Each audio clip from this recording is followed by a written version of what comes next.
Hi friends, welcome back to my YouTube channel Lishu media Kannada. ಇವತ್ತು ಶುಕ್ರವಾರ ನನ್ನ ಒಂದು ಮಾರ್ನಿಂಗ್ ರುಟೀನ್ನ ನಾನಿವತ್ತು ಶೇರ್ ಮಾಡ್ತಾ ಇದ್ದೀನಿ.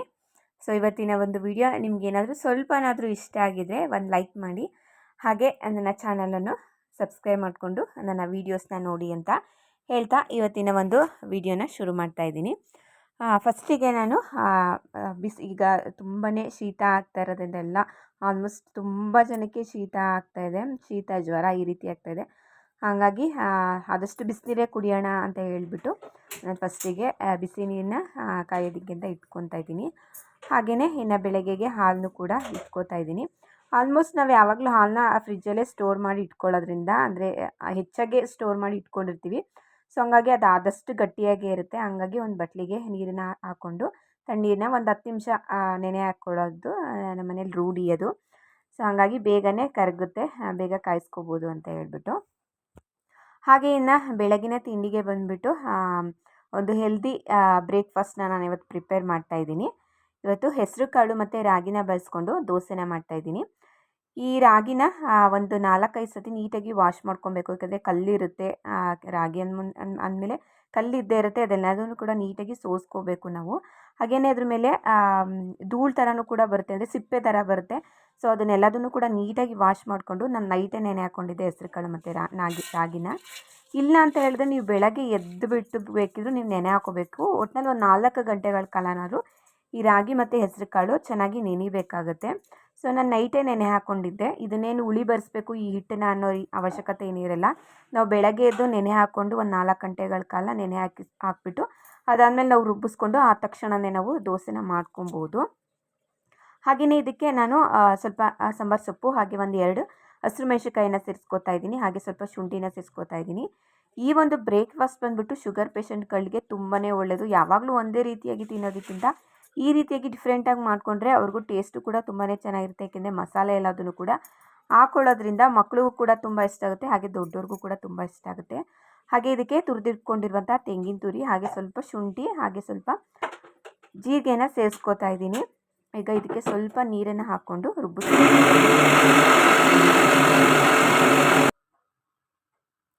ಇದನ್ನು ಆದಷ್ಟು ನುಣ್ಣಗೆ ನಾನು ರುಬ್ಬಿಸಿ ಎತ್ತಿಟ್ಕೋತಾ ಇದ್ದೀನಿ.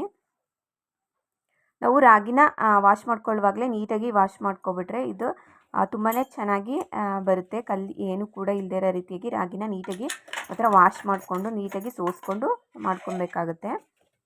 ಇವಾಗ ನಾನು ತುಂಬ ಗಟ್ಟಿಯಾಗೇ ನಾನು ರುಬ್ಬಿಸ್ಕೊಂಡಿದ್ದೀನಿ. ಇದಕ್ಕೆ ನಮಗೆ ದೋಸೆ ಮಾಡ್ಕೊತೀವಲ್ಲ ನಾವು, ಆ ಕನ್ಸಿಸ್ಟೆನ್ಸಿಲಿ ನಾವು ಇದನ್ನು ತೆಳುವಾಗಿ ನಾನು ಇನ್ನೂ ಸ್ವಲ್ಪ ನೀರನ್ನು ಹಾಕ್ಕೊಂಡು ಇದಕ್ಕೆ ಸ್ವಲ್ಪ ಉಪ್ಪನ್ನ ಹಾಕ್ಬಿಟ್ಟು ಎತ್ತಿಟ್ಕೋತಾ ಇದ್ದೀನಿ. ಇದಕ್ಕೆ ಬಂದುಬಿಟ್ಟು ನಾನು ಕಡಲೆಬೇಳೆ ಚಟ್ನಿನ ಮಾಡ್ಕೋತಾ ಇದ್ದೀನಿ. ಮಾಮೂಲಿ ಕಡಲೆಬೇಳೆ ಸ್ವಲ್ಪ ಫ್ರೈ ಮಾಡಿಕೊಂಡು ಇದಕ್ಕೆ ತೆಂಗಿನ ತುರಿ, ಹಾಗೆ ಹಸಿರು ಮೆಣಸಿನ್ಕಾಯಿ, ಜೀರಿಗೆ ಮತ್ತು ಸಾಂಬಾರು ಸೊಪ್ಪು, ಬೆಳ್ಳುಳ್ಳಿ ಇದೆಲ್ಲದನ್ನು ಕೂಡ ಹಾಕ್ಕೊಂಡು ಸಿಂಪಲಾಗಿ ಕಡಲೆಬೇಳೆ ಚಟ್ನಿನ ಮಾಡ್ಕೊತಾ ಇದ್ದೀನಿ.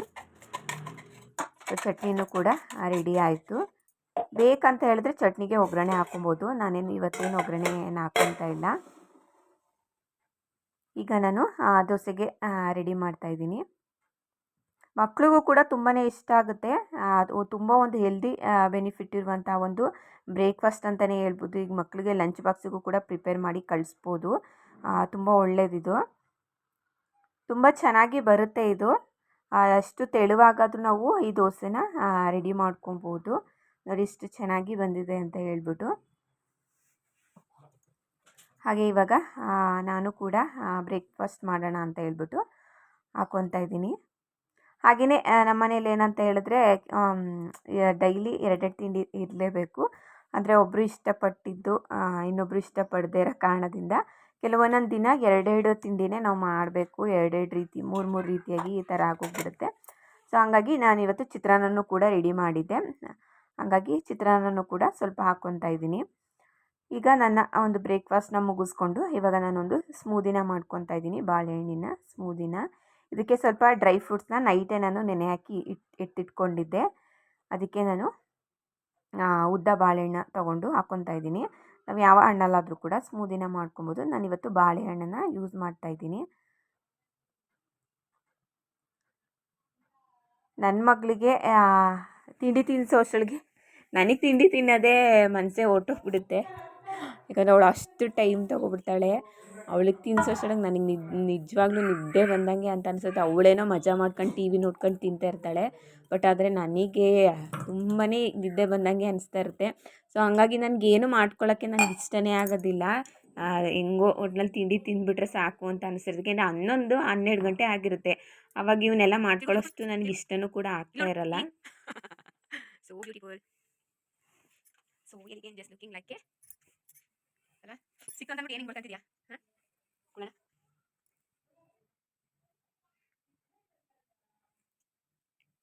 ಇನ್ನು ಮಧ್ಯಾಹ್ನಕ್ಕೆ ಬೇಳೆ ಸಾಂಬಾರು ಮಾಡಿದ್ದೆ.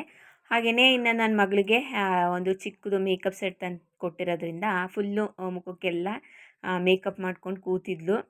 ಇನ್ನೇನು ಕೆಲಸ ಅಂತ ಹೇಳ್ಬಿಟ್ಟು ಓದು ಅಂತ ಬುಕ್ ಕೊಟ್ಟರೆ ಅವಳು ಮೇಕಪ್ ಮಾಡ್ಕೊಂಡು ಕೂತಿದ್ಲು. ಅವಳ ಜೊತೆ ಸ್ವಲ್ಪ ಟೈಮ್ ಸ್ಪೆಂಡ್ ಮಾಡಿ ಹಾಗೆಯೇ ಇವಾಗ ನನ್ನ ಮನೇಲಿ ವೇಸ್ಟ್ ಬಾಟಲ್ ಅಂತ ಇರುತ್ತಲ್ಲ, ಅದು ಯಾವುದನ್ನು ಕೂಡ ನಾನು ವೇಸ್ಟ್ ಮಾಡೋದಕ್ಕೆ ಹೋಗೋದಿಲ್ಲ.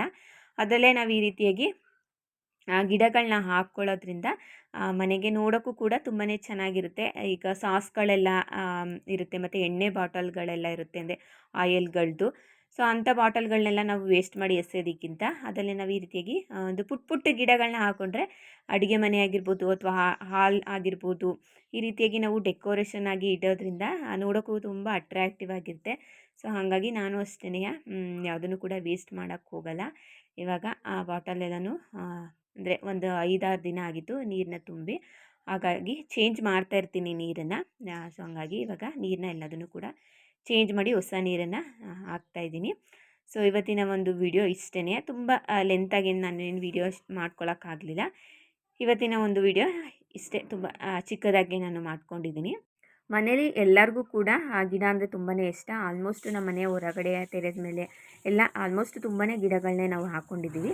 ಹಾಗಾಗಿ ನನಗೂ ಕೂಡ ತುಂಬಾ ಇಷ್ಟ ಗಿಡಗಳು. ಈಗ ಅಡುಗೆ ಮನೆಯಲ್ಲಾಗಿರ್ಬೋದು ಈ ರೀತಿಯಾಗಿ ಗಿಡಗಳನ್ನೆಲ್ಲ ಹಾಕ್ಕೊಂಡ್ರೆ ನಮ್ಗೆ ಅಡುಗೆ ಮಾಡೋಕ್ಕೂ ಕೂಡ ತುಂಬ ಖುಷಿಯಾಗುತ್ತೆ ಮತ್ತು ನೋಡೋಕ್ಕೂ ಕೂಡ ತುಂಬಾ ಚೆನ್ನಾಗಿ ಕಾಣುತ್ತೆ. ಸೊ ಹಾಗಾಗಿ ನಾವು ಹೆಚ್ಚು ಗಿಡಗಳನ್ನ ಈ ರೀತಿಯಾಗಿ ಹಾಕ್ಕೊಂಡ್ರೆ ಒಂಥರ ಪಾಸಿಟಿವ್ ಎನರ್ಜಿ ಅಂತಲೂ ಕೂಡ ಆಗುತ್ತೆ. ಸೊ ಹಾಗಾಗಿ ಇವತ್ತಿನ ಒಂದು ವಿಡಿಯೋ ಇಷ್ಟೇ. ಈ ವಿಡಿಯೋ ಇಷ್ಟ ಆಗಿದೆ ನನ್ನ ಚಾನಲನ್ನು ಸಬ್ಸ್ಕ್ರೈಬ್ ಮಾಡ್ಕೊಳ್ಳಿ, ಹಾಗೆ ನನಗೆ ಸಪೋರ್ಟ್